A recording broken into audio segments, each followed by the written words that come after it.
My name is Danielle Calloway.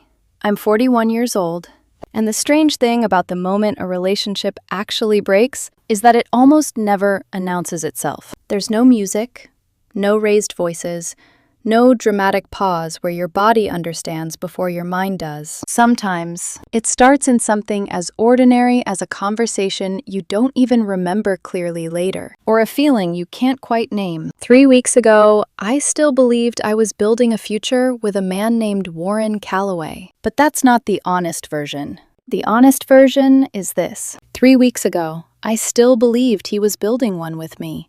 Warren and I had been together for 11 years. We weren't married, but in every way that mattered, we had built a life that looked exactly like one. A house we bought together 6 years ago. Shared accounts, shared routines, shared silence. I paid attention to the visible things, the structure, the predictability. Warren handled everything else. He's 44.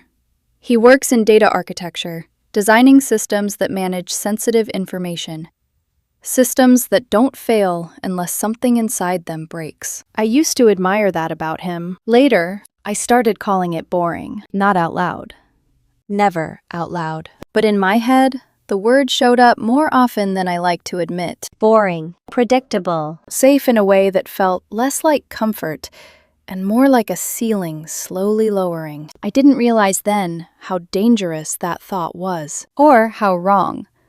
Warren is quiet. He always has been. The kind of man who listens all the way through before speaking, who notices things you forget you said, who doesn't rush to fill silence. At the beginning, I called that thoughtful. Then I called it slow. And then, without realizing what I was doing, I started translating it into something else entirely. Something smaller, something easier to dismiss. What I didn't understand was that Warren wasn't slow. He was precise. He was the kind of man who builds things carefully. Careers, savings, relationships. He built our life the same way he built everything else. Deliberately, patiently, without needing recognition, and I mistook that quiet consistency for something I had outgrown. Joel Ashby was in my advanced communications seminar 3 years ago. He was 24 at the time, the kind of student you remember. Not because he tries to impress you, but because he doesn't have to. He asked questions that shifted entire discussions, wrote papers that made you stop halfway through and reread a paragraph. He stayed after class sometimes, not in a performative way, just curious, genuinely engaged. I noticed him. Of course I did. That's part of the job. And for an entire semester, and the year after he graduated, that's all it was. Noticing. Nothing more. He came back into my life 18 months ago. He was there representing a communications firm he'd joined. I was there representing the department. We talked. At first, it was nothing important. Updates, career paths, safe, professional ground. Then, it shifted. Subtly. Into not inappropriate. Not yet. Just more personal than it needed to be. He told me he was married. He showed me a photo of his wife, Kelsey. She had a warm smile, the kind that feels real, even in a picture. She's lovely, I said. He smiled in a way that felt proud. She really is. There was nothing wrong with that moment. Nothing that crossed a line. We exchanged contact information. Professional. That's what I told myself. The messages started 6 weeks later. At first, they were exactly what I said they would be. Professional. Quick check-ins. Industry questions. Occasional articles shared back and forth. Then, they changed. Gradually. So gradually that you don't notice the moment it happens, until you look back later and realize the conversation you're having now is not the one you started with. I want to be precise about something, because this matters. I initiated the shift, not Joel. Me. I was the one who sent the first message that wasn't strictly professional, the one that lingered a little too long, the one that invited something back. He responded, but I opened the door. I told myself it was harmless, because it was just texting, because nothing physical had happened, because we were both adults, because words on a screen don't count the same way real actions do. That's what I told myself, over and over again. Harmless. I use that word like it was a shield, like it could absorb consequences before they existed, like it could turn something real into something that didn't matter. 3 months after the networking event, we met for coffee. A public place. Neutral. Safe. I told myself that made it acceptable, that this was still somehow professional. Two people maintaining a collegial connection. That's what I called it. Even as I chose what to wear more carefully than I needed to. Even as I arrived 10 minutes early. Even as I noticed the way he looked at me when he walked in. We met again and again. Each time, I used the same word. Harmless. Each time, it became less true. There is a specific kind of lie you tell yourself that doesn't feel like a lie because it's built slowly, layer by layer, justified in small pieces, until one day you're standing inside it, living in it, and it feels more real than the truth you've been avoiding. That's where I was. Not at the moment everything broke, not when the messages were sent, not even when I crossed the line that couldn't be uncrossed. I was already there, long before any of that happened. And Warren was already watching. I just didn't know it yet. 4 months ago, I attended a communications conference in a city 2 hours from home. Joel had a work trip in that same city. I need to be exact here, because imprecision is how people like me make room for themselves. It was not a coincidence. We had discussed it beforehand. Carefully, casually, in the kind of language people use when they want to pretend they are not arranging exactly what they are arranging. I told Warren I would be away for 2 days for the conference. That part was true. What I did not tell him, what I very deliberately did not tell him, was that the second night of that trip had already been spoken for by Joel. By me. By a decision that had been taking shape long before either of us stepped into that city. I told myself it would be one night, one choice, one contained mistake. I cannot explain to you how much comfort I found in the word one. One night felt finite. One night felt different from an affair. One night felt like a line crossed and immediately abandoned. Something shameful, maybe. Regrettable, certainly. But still singular. Still survivable, as if repetition is what makes betrayal real, as if the first choice does not already contain the shape of the person who made it. The conference itself passed in a blur of panels and polite smiles and hotel ballroom lighting that always makes people look slightly unreal. I remember speaking on a panel about ethical communication in institutional environments. I remember that clearly enough to know I deserve the irony. I stood under soft lights with a microphone clipped to my jacket and said words about trust, transparency, and reputational responsibility to a room full of professionals nodding along as if I belonged there, uncomplicatedly. I did belong there. That is the part that still stings. I had earned that place, and I was already in the process of dismantling it. Joel texted me that afternoon. "You still good for tonight?" Not a lot of words. That was one of the things that made the messages dangerous. They did not need to say everything explicitly, because by then, so much had already been established in implication. I stared at the message for almost a full minute before answering. Yes. Just 3 letters, no hesitation visible in them, no morality, no warning, no evidence of the storm I would later claim was inside me. I spent too long getting ready that evening. That is one of the humiliating details that remains. Not because anyone would be surprised by it, but because of what it says about intent. I changed my blouse twice, redid my makeup, stood in front of the mirror longer than necessary, pretending I was deciding whether I looked professional enough for a drink in a hotel bar, when really I was deciding whether I looked wanted. There are truths that sound uglier when you strip them of clever language. That is one of them. I met him in the lobby bar first. That part had been agreed upon too. Public, at least at the beginning, as though public beginnings somehow sanitize private ends. He was already there when I arrived, seated at a corner table with one hand around a glass of something amber and expensive-looking. He stood when he saw me. That, too, I remember with painful clarity. Not because it was grand, because it was gentle. And because I had started confusing gentleness directed at me with something rare enough to excuse what it cost. "You look tired," he said. I almost laughed. "Is that your opening line?" He smiled. "No. My opening line was going to be that you look beautiful. But I thought maybe honesty first. I should have left then. I did not. Instead, I sat down. We talked for almost an hour before anything happened that could not be explained away. Work, the conference, his firm, my department. The safe topics came first, like a ritual. Like we both needed to build a bridge back to the fiction that this still lived in some gray, defensible territory. Then the conversation moved where it had always been moving. He asked if Warren suspected anything. I remember the exact feeling that question gave me. Not guilt, not yet, but a sharp awareness that the imaginary line between emotional and physical had already been crossed long before the hotel room. "No," I said. Joel looked at me for a second too long.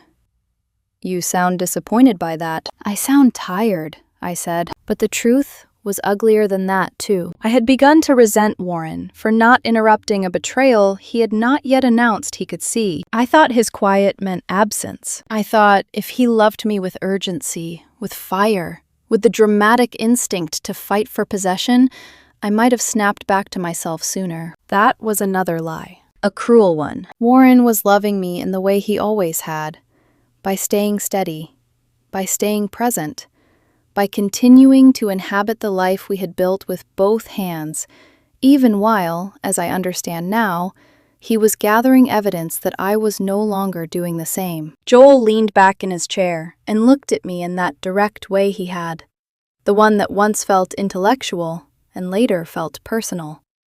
"Danielle," he said quietly, "we should probably stop pretending this is just conversation." Something in me went still, not because I disagreed, because I had wanted him to say it. Because once he did, I no longer had to carry the full weight of being the only one naming what this had become. And that mattered to me more than it should have. I wish I could tell this part in a way that makes me look less complicit. I cannot. I followed him upstairs. The room was not romantic. That is another detail I want to keep honest. There were no candles, no sweeping confession, no cinematic inevitability.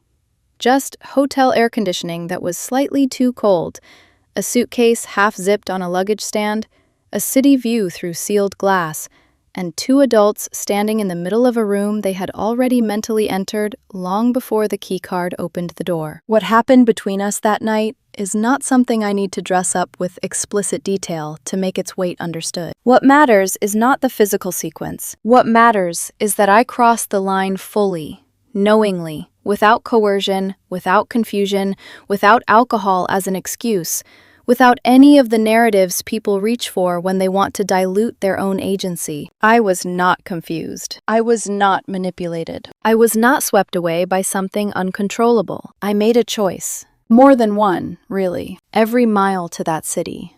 Every message. Every omission. Every rationalization. Every step from the bar to the elevator.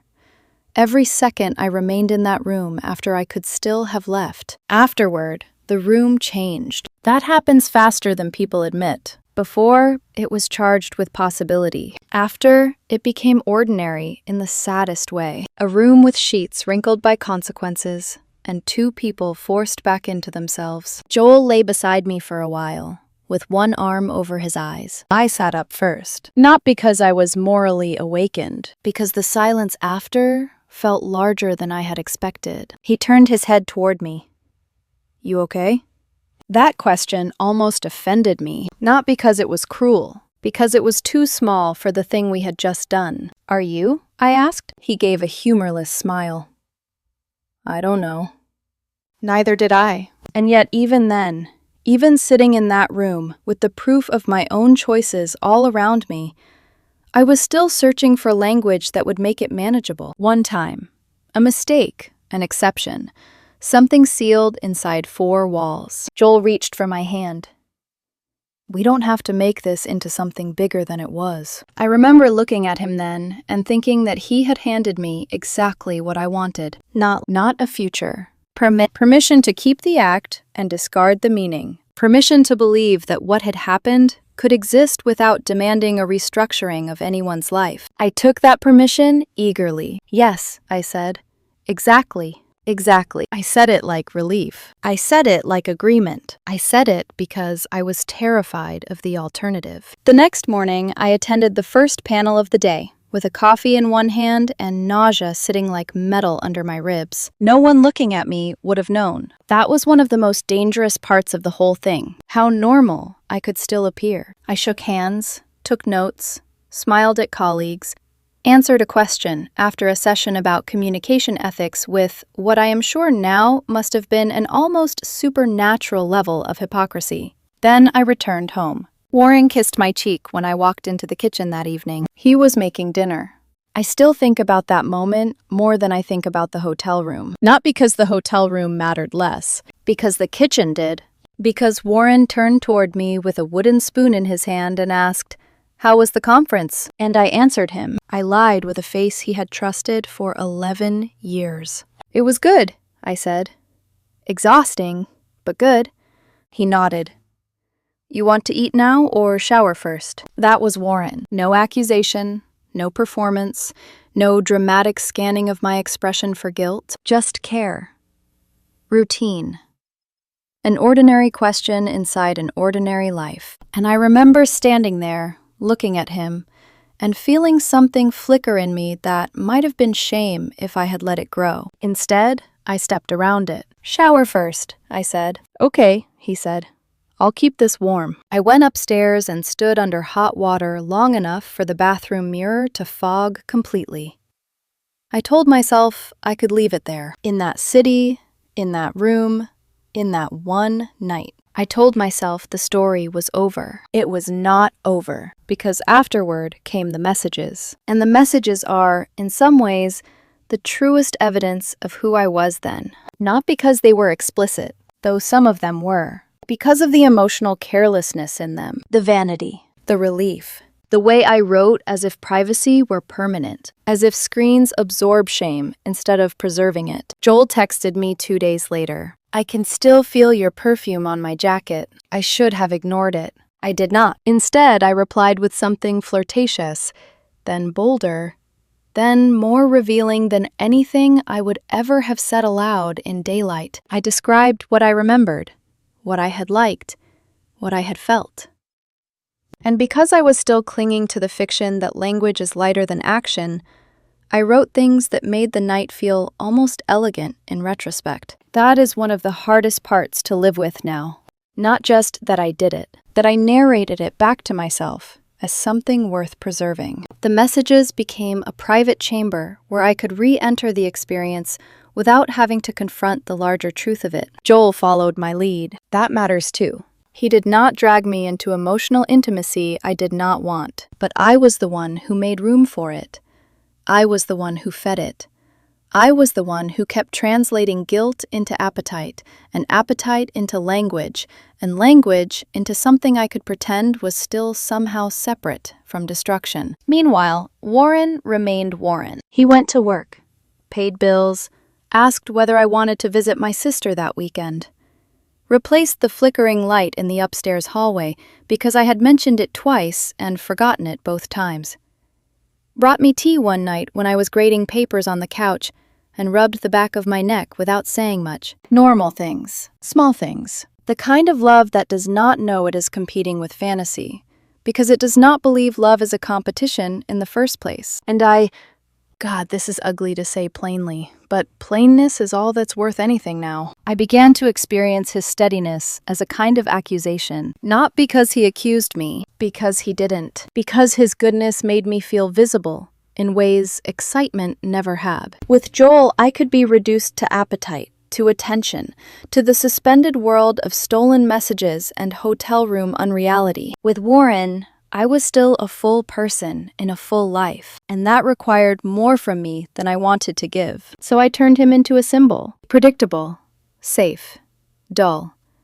A man who had stopped surprising me. That was easier than admitting I had become the kind of woman who mistakes devotion for deficiency. There were moments, small ones, when something in Warren's face made me wonder if he sensed a shift. Nothing obvious, just tiny pauses. A look held half a second too long. A question asked in an even tone that somehow felt weighted. One Tuesday evening, I was answering a message from Joel at the kitchen island while Warren loaded the dishwasher. "Who's keeping you so busy?" he asked. He said it lightly. I did not look up right away. "Work."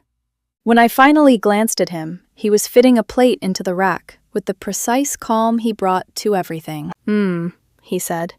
That was all. Another night, he came into the bedroom while I was smiling at something on my phone. He noticed. Of course he noticed. Warren notices everything. "What's funny?" he asked. "Marcus sent something ridiculous about faculty meeting politics," I said. Another lie. Casual. Smooth. Immediate. He nodded and got into bed. No argument. No suspicion voiced. No demand to see the phone. At the time, I interpreted that as passivity. Now I wonder whether restraint looks like passivity only to people who have already decided not to respect it. Weeks passed like that. Not with another physical encounter. That part is true. There was only one night, but emotionally, morally, practically, the affair continued.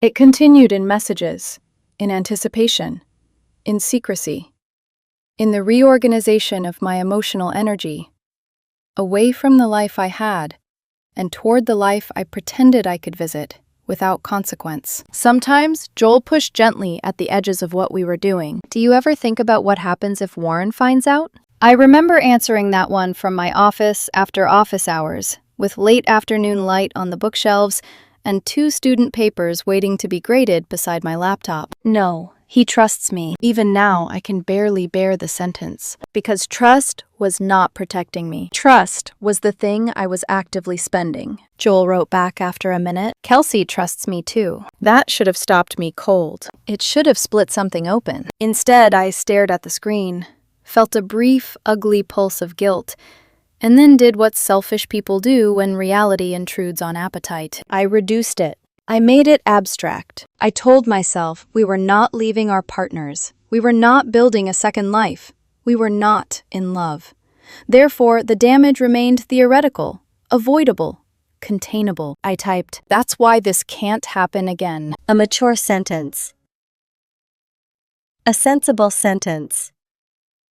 A dishonest sentence. Because even after writing it, I did not stop. Neither did he. The flirtation softened for a few days, then resumed in a different register. More careful, less frequent.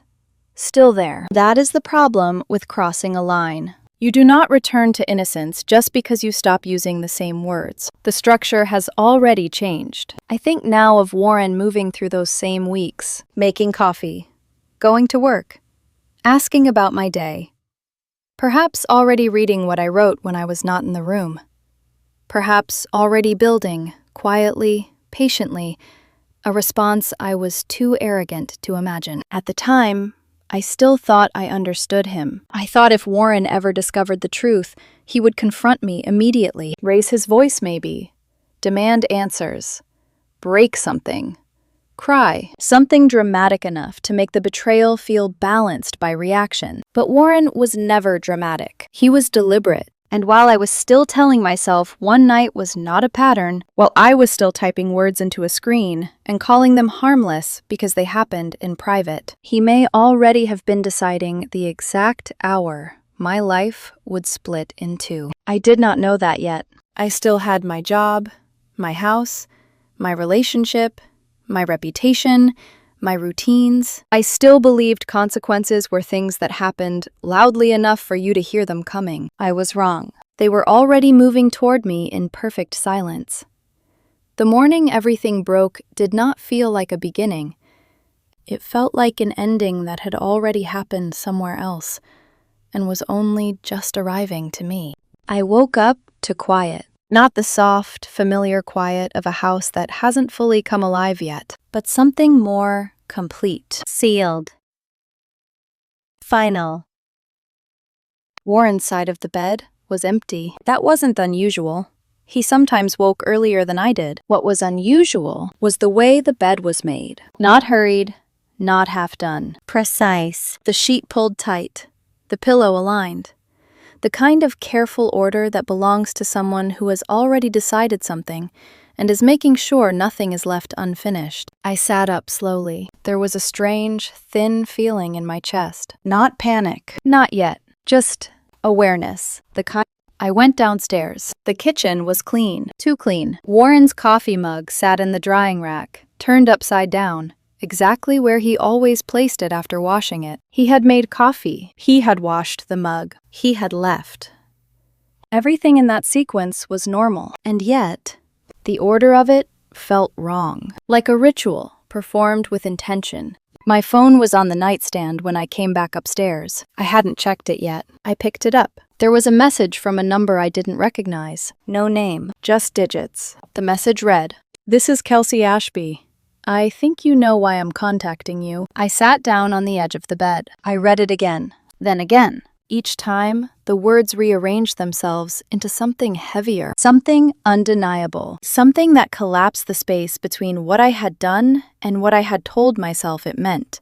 I opened my messages with Joel. My hand was steady. That is something I remember clearly. No shaking, no fumbling, just a strange, controlled stillness. The thread was all there. Every message, from the first polite exchange to the last one I had sent 2 nights before. I scrolled. Not quickly, Deliberately. as if the act of reading them again might somehow reframe them into something less catastrophic. It did not. It made them worse, because now I was reading them not as a participant, but as someone about to be judged. Then I reached the bottom, and I saw something that did not belong to either of us. A message, sent at 2:47 a.m., from Warren.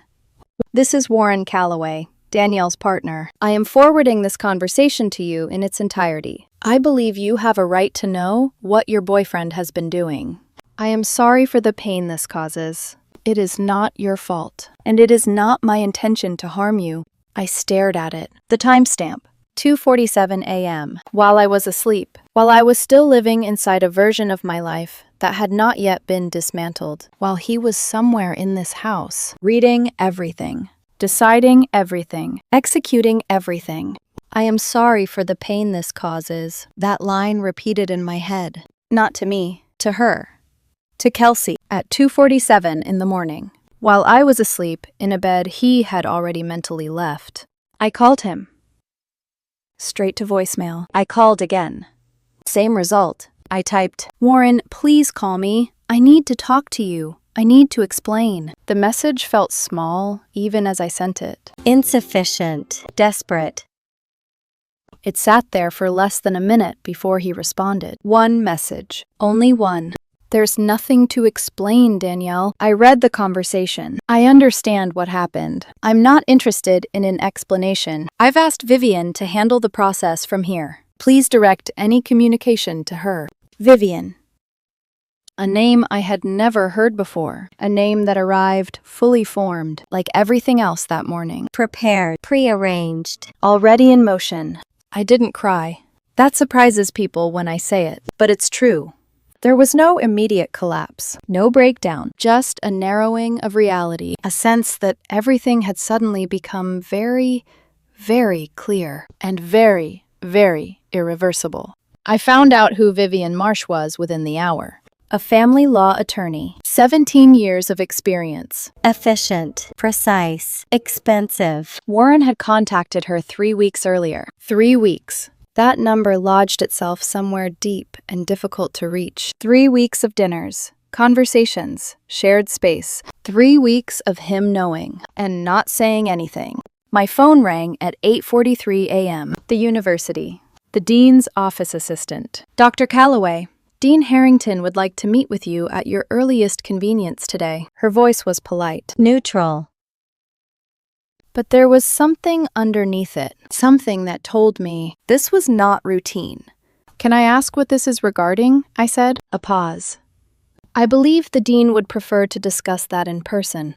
I called my department chair before calling back. "Dr. Reyes." She answered immediately. That alone told me enough. "Danielle," she said, and the way she said my name confirmed what I already felt building. "I was going to call you." A breath.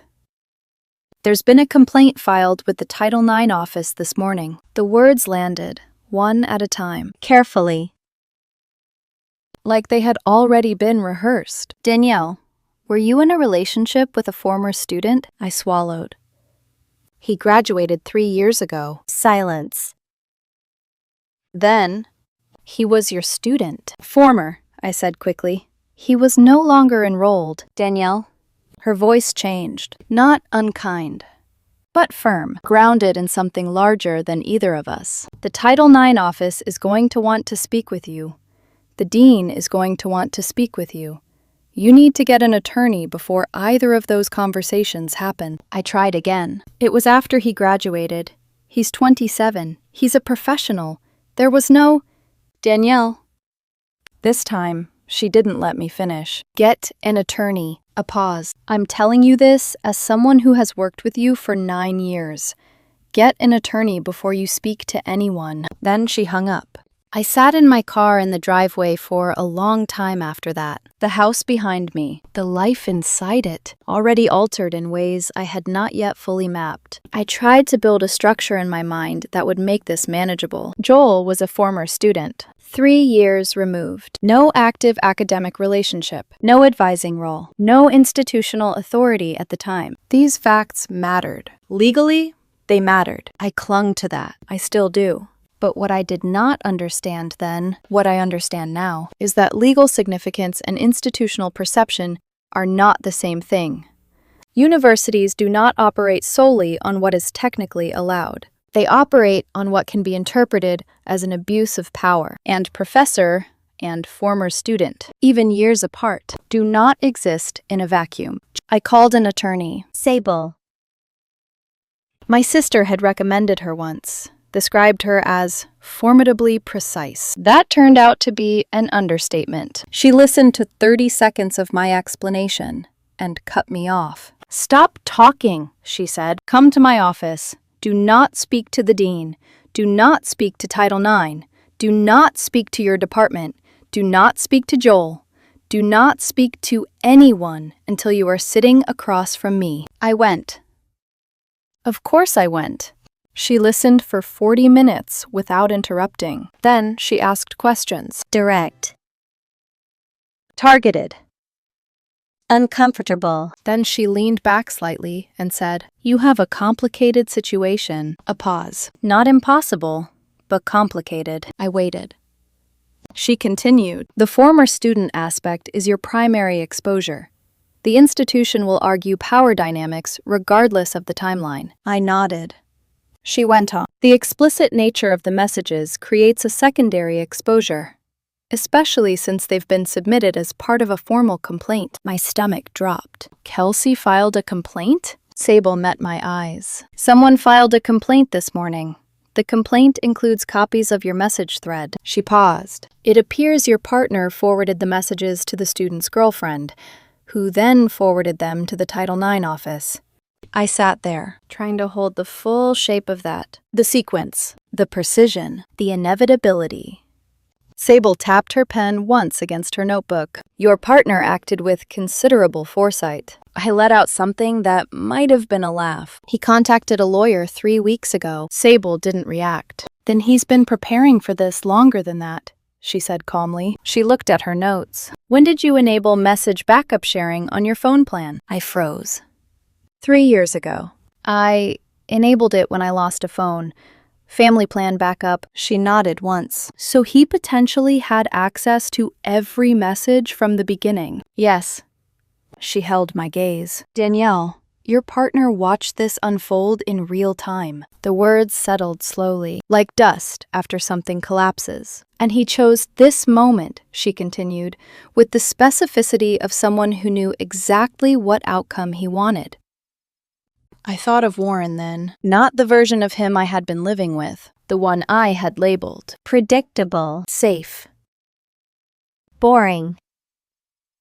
but the man who built systems, the man who understood timing, the man who knew exactly where information goes when it's released. 2:47 a.m. That wasn't random. That was chosen.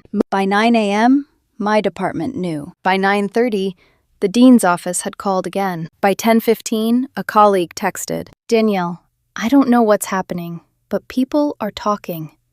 Are you okay?" By 11 o'clock, a graduate student emailed asking if office hours were still happening. They were not. Nothing was still happening, not in the way it had been.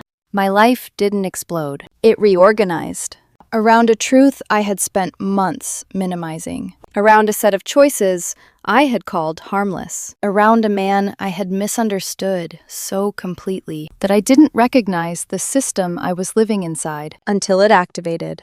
And somewhere in all of that, there was Kelsey. 28, married for 2 years. Waking up that same morning to a message thread she had never asked to see. Reading words written by her partner. Reading words written by me.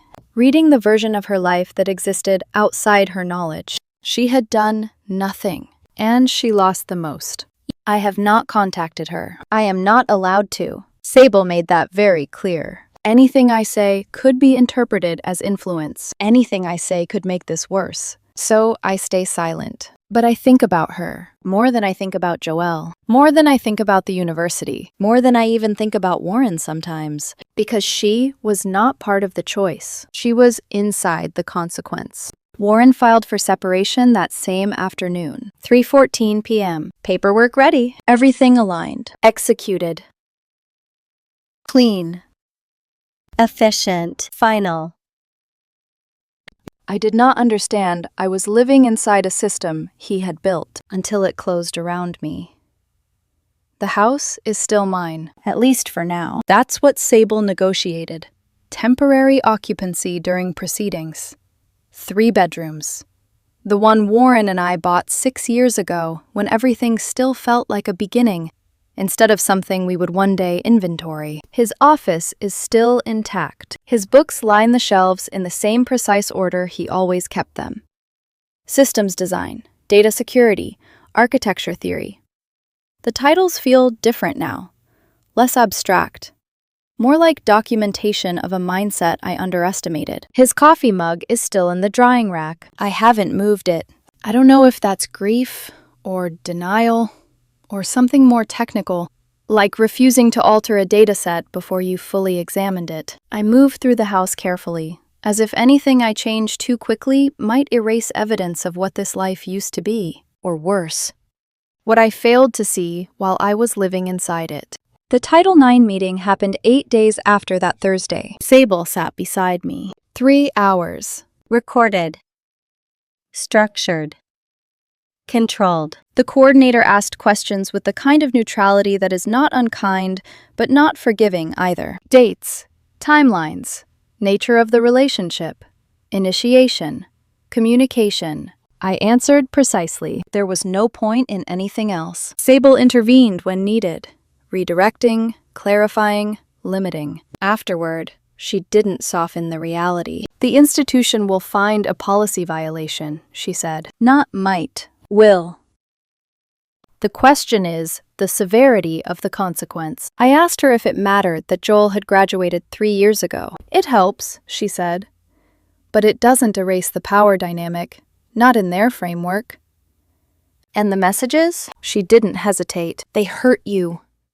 Of course they did. Not just because they existed, because of what they revealed. Not coercion, not confusion. Willingness. Initiation. Enthusiasm. There's no neutral way to interpret that once it's documented. 9 years. That's how long I worked at the university. 13 if you count everything it took to get there.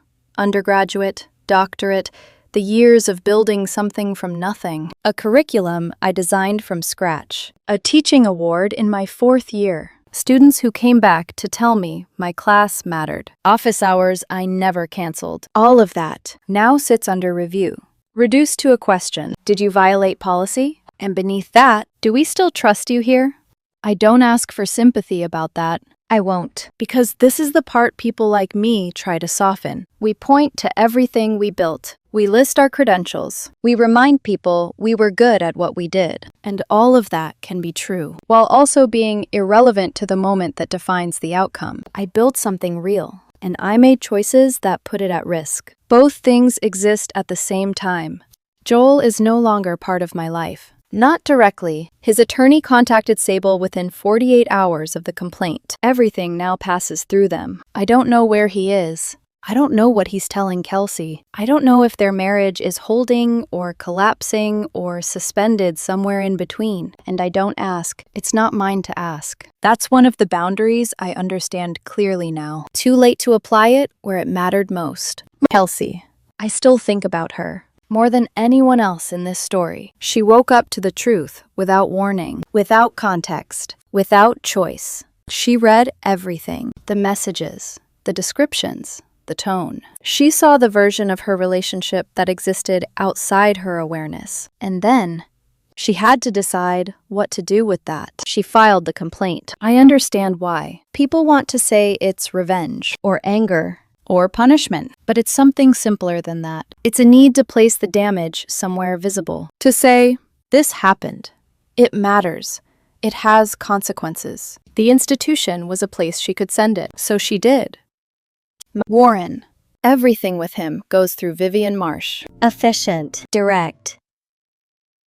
Unemotional in the way professionals are, when emotion would only complicate the process. The separation filing happened the same day, 3:14 p.m. I was still in Sable's office when it went through, understanding one collapse while another was already being formalized. He had everything prepared, every document, every step, every timing decision. I think about that more than I should. Not because it changes anything, because it reveals something I refused to see. Warren didn't react. He executed. My sister's the only person who has stayed close through all of this. She came over that first night, wine in one hand, silence in the other. She didn't ask for explanations. Didn't say, I told you so. Didn't try to reshape the story into something easier to hold. She just sat with me. For a long time. Eventually, she asked one question. What do you need? I didn't have an answer. I don't know, I said. She nodded. Okay, she said. We'll figure it out. We are still figuring it out. A few colleagues reached out. Carefully. At a distance. Messages that separate the professional from the personal. Dr. Reyes sent one outside official channels. I hope you are okay. The professional situation is what it is.